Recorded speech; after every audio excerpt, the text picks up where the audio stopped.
point to step over to biofiltering of human-produced atmospheric volatile organic compounds, which Ben Smith is going to talk about. Well, okay.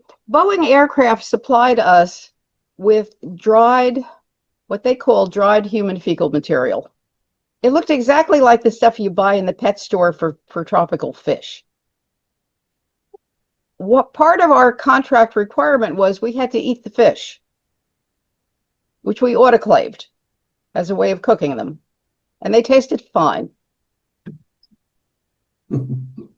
Yeah. And I remind you, I mean, I was working on that in 1959.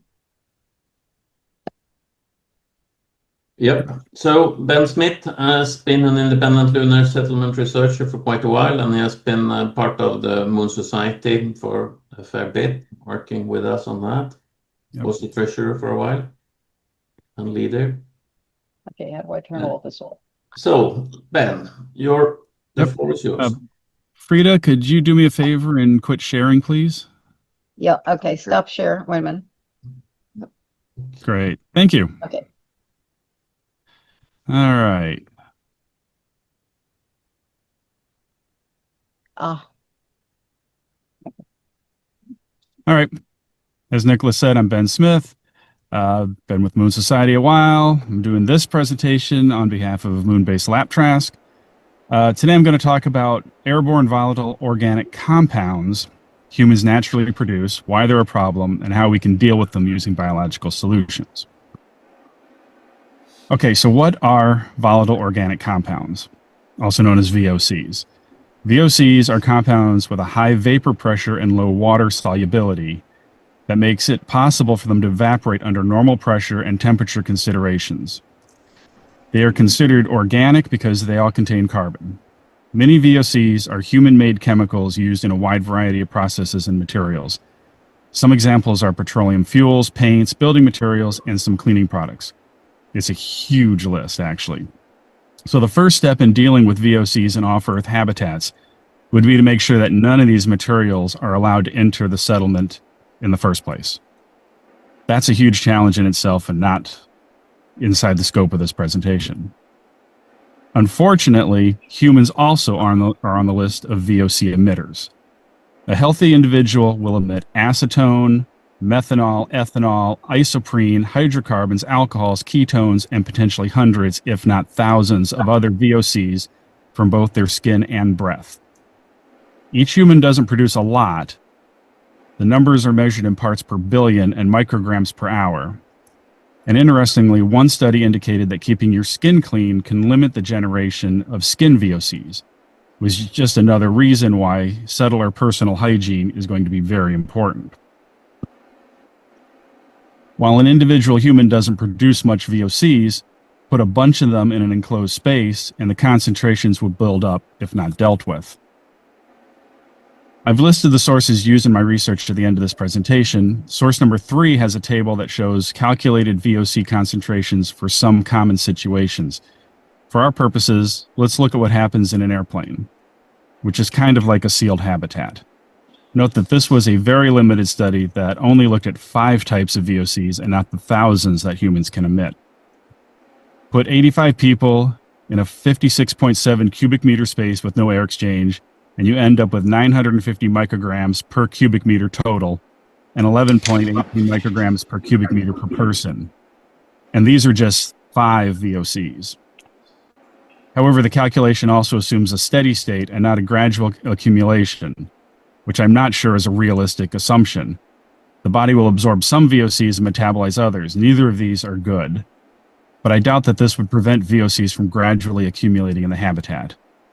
And the numbers are actually kind of all over the place. Apparently, there hasn't been a lot of research done in this issue.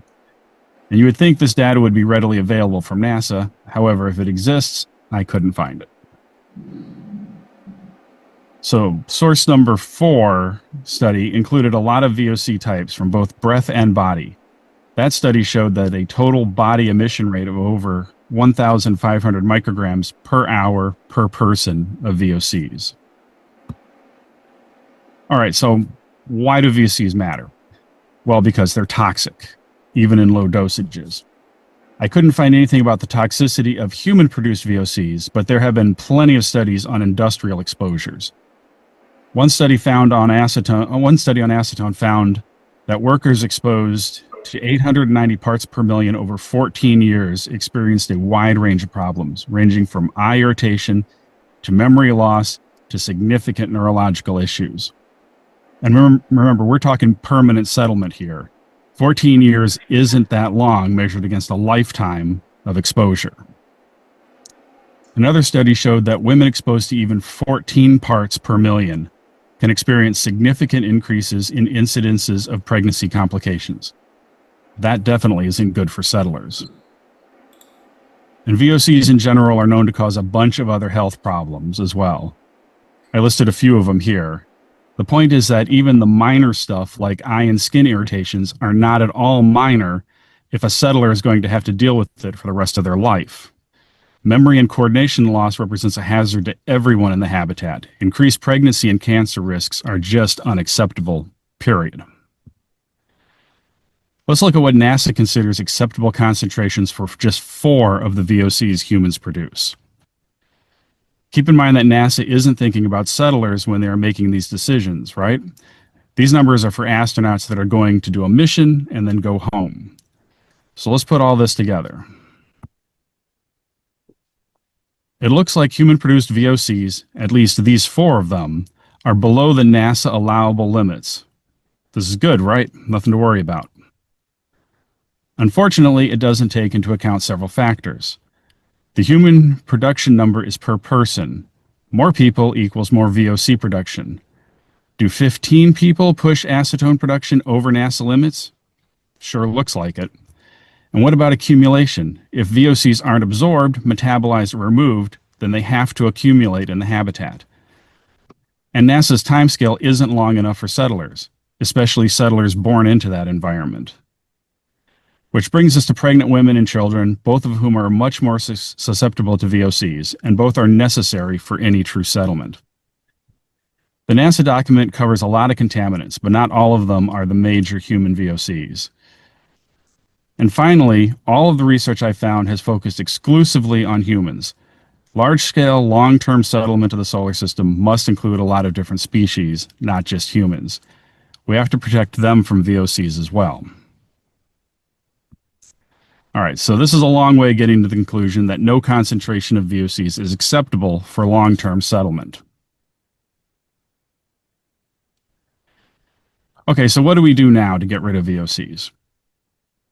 On the International Space Station, the Trace Contaminant Control Subassembly, or TCCS, deals with contaminants that are not carbon dioxide or water.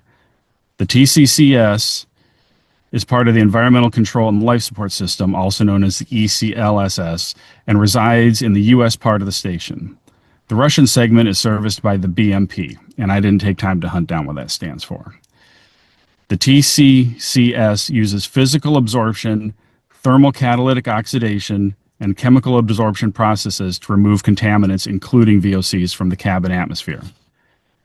The cabin atmosphere enters the charcoal bed assembly, which is activated charcoal treated with phosphoric acid. It's primarily designed to remove ammonia and dichloromethane, but is also good at removing a lot of the VOCs as well. The air is then moved to the thermal catalytic oxidizer assembly, where it is heated to remove methane, carbon monoxide, and the VOCs that the CBA didn't remove. Finally, the air flows through the post-sorbent bed assembly containing granular anhydrous lithium hydroxide. The SBA absorbs hazardous oxidization products from the COA. The air is then pushed back into the cabin. None of this equipment is sustainable, right? The charcoal in the post-sorbent beds can't be regenerated. They are bagged and jettisoned to burn up in the atmosphere when they reach the end of their projected life. The oxidizer has a lifetime limit due to catalyst poisoning. Any settlement using a similar system would be completely dependent on Earth for its survival, and they wouldn't be able to expand their settlement without buying more equipment from Earth. The Orion spaceship and gateway station will also require an ECLSS, which includes VOC removal.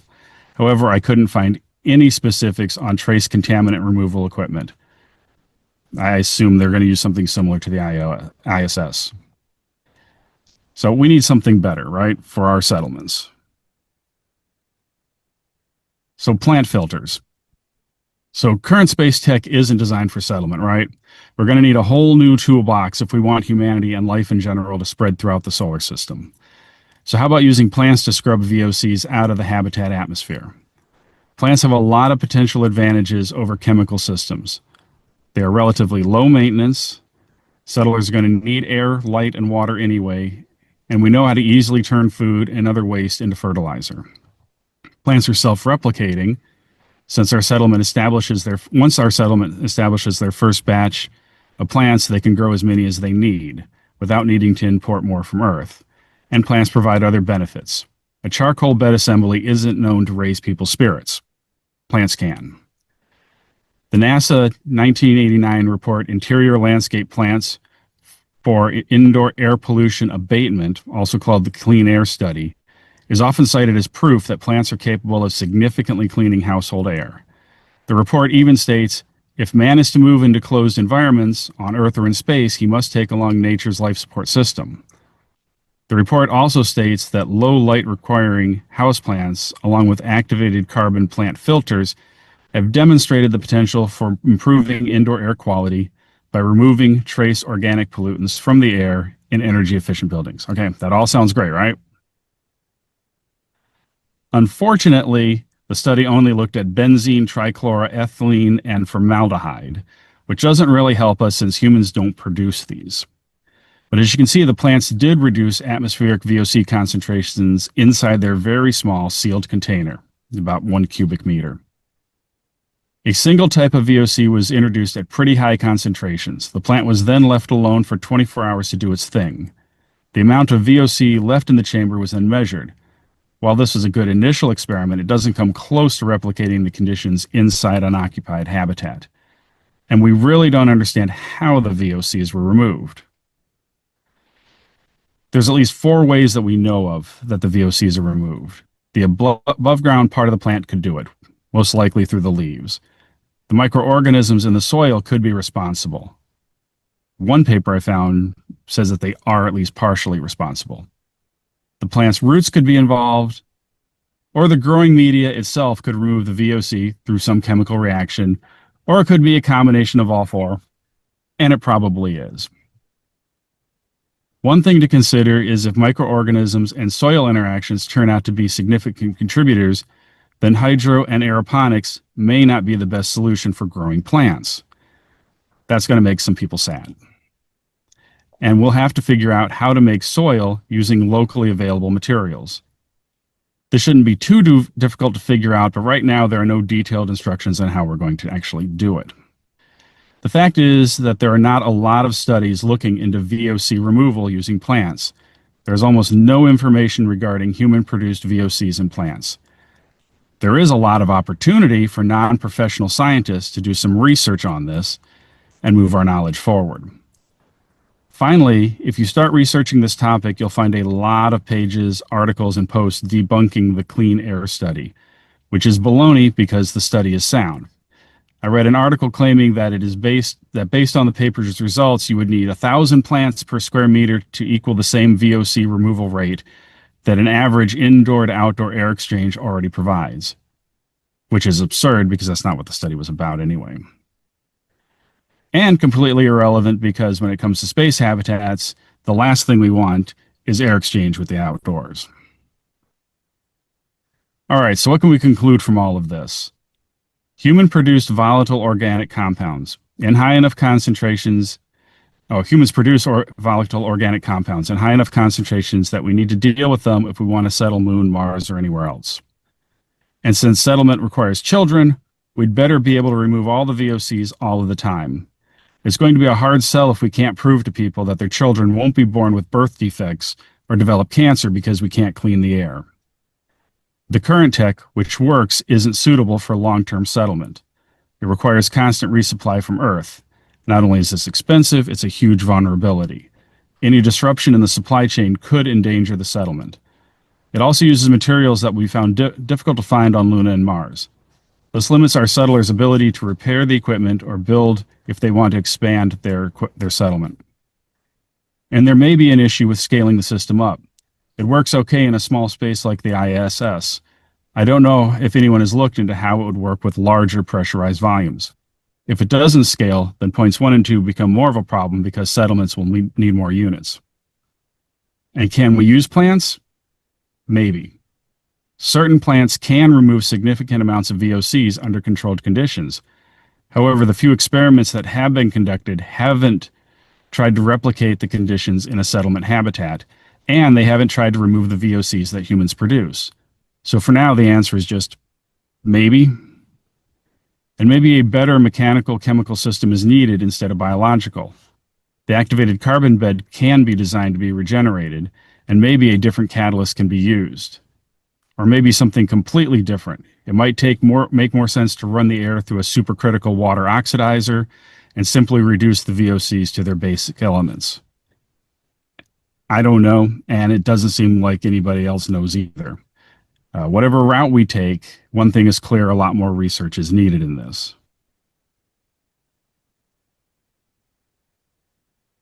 So basically, this is what we need to do. We need to research more into what VOCs humans produce and in what quantities. We need to run experiments using human-produced VOCs. We need to test a lot of different plants to see which ones work and under what conditions, and then we need to test for actual settlement conditions. And as far as I can tell, just looking online and looking through the literature, nobody's doing any of this. So there you go. Research projects for everybody. And there are some of the sources, and there are some of the more sources, and that's it. Any questions? Any questions? Applause from Frida. Nice presentation. You laid everything out very nicely. Well, thank you. And that concludes basically the extent of my knowledge on the subject too, because there doesn't seem to be a whole lot of stuff out there on it. Brian? It's also very good that you have identified a key challenge for moon cities, and that the research is actually non-existent. Yeah, thank you. Brian was early there, yeah. Is the set of experiments you need to do, is that something you could set up a thing to where people like me could go and be like, all right, here's one, set up a thing, just run it, and then send you the test results back? Or yes, for people who aren't in your domain? Yeah, I would love to see the Moon Society set up a program where we set up protocols for experiments that people can run and then send us back the results. And if everybody follows the same protocols, then the data will all be will all be good, right? And I don't think it would take much to start, right? We look through the literature, we identify what VOCs humans emit, and then we just pick one. And then we figure out a testing protocol. And then we just try different plants under those protocols, gather data. In that case, I think we should focus on plants that not only purify the air, but also have other benefits, like, for instance, food crops.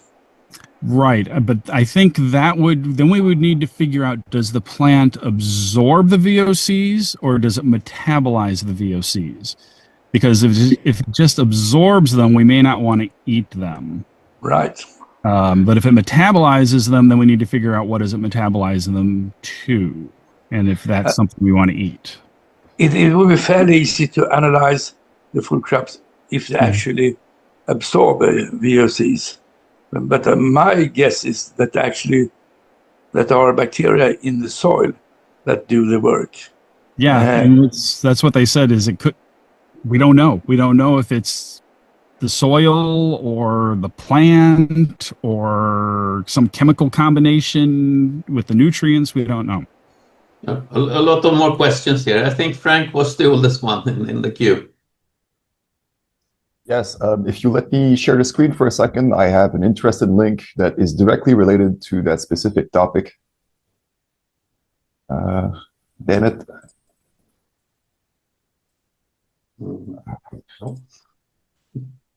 There we go. Neo plants, smart plants for clean air. So this is a product I think is biotech. There's a patent on this thing. It's using bacteria to do the purification by an order of magnitude more success. Okay. Thanks. I'll take a look at that. I mean, this really isn't my field, but I just found it an interesting topic to dive into a little bit. Yeah, cool. There are people working on it at least. That's a good sign. Yeah, I'm not sure about the website design, but I'm sure the science is sound because these seem to really make a difference in terms of footprint. Stuart. Okay, interesting. Thanks. You're welcome.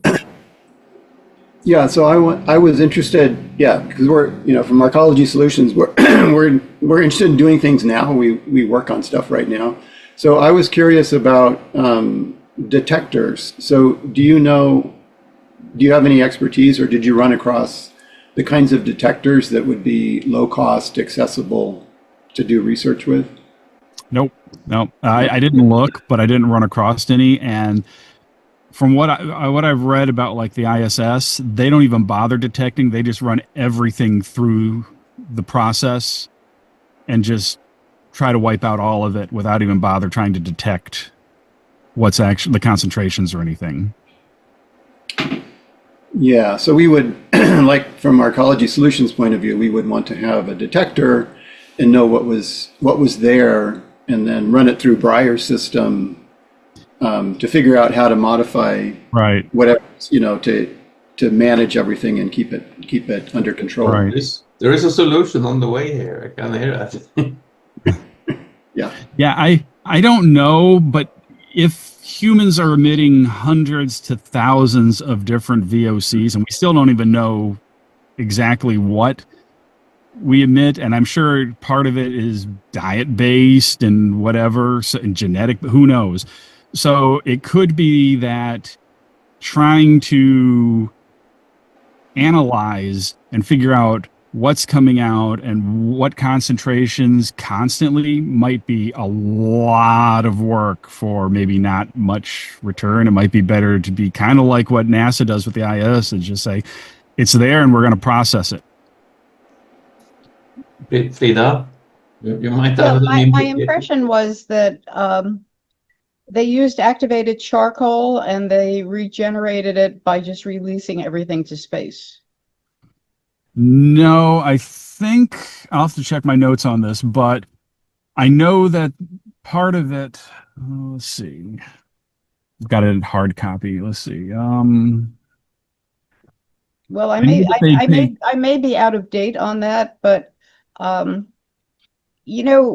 the odors that people give off are also going to be influenced by what they've eaten.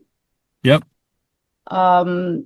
Cooking, if cooking is involved, there are going to be all sorts of volatiles coming off from cooking that are going to have to be processed one way or another. Well, that's true too. I mean, but just because they're volatiles doesn't necessarily mean they're toxic, right? But yes, cooking is a whole nother problem. We'll probably for settlements, they'll probably have to be self-contained kitchens just to deal with what's coming off of cooking. Yeah. My research showed that the ISS just bags and jettisons the charcoal and the post-sorbent beds. They don't do any kind of regeneration. They bag them and ditch them. Okay. So that again is a technology that's not going to work nearly as well on a permanent station. Yep. Where you don't have, I mean, just as we have always regarded rivers and lakes and ocean as, we can throw everything into them. Mm-hmm. Dilution is the solution to pollution. Right. It used to be taken seriously. I mean, that was the thing. Laughing. Yeah. And we regard space that way. Oh, you can throw everything into space. Yep. Well, I mean, they're just like, they'll just re-enter the atmosphere and burn up. It's somebody else's problem. So, yeah. But yeah, I mean, we can't do that for settlement, obviously.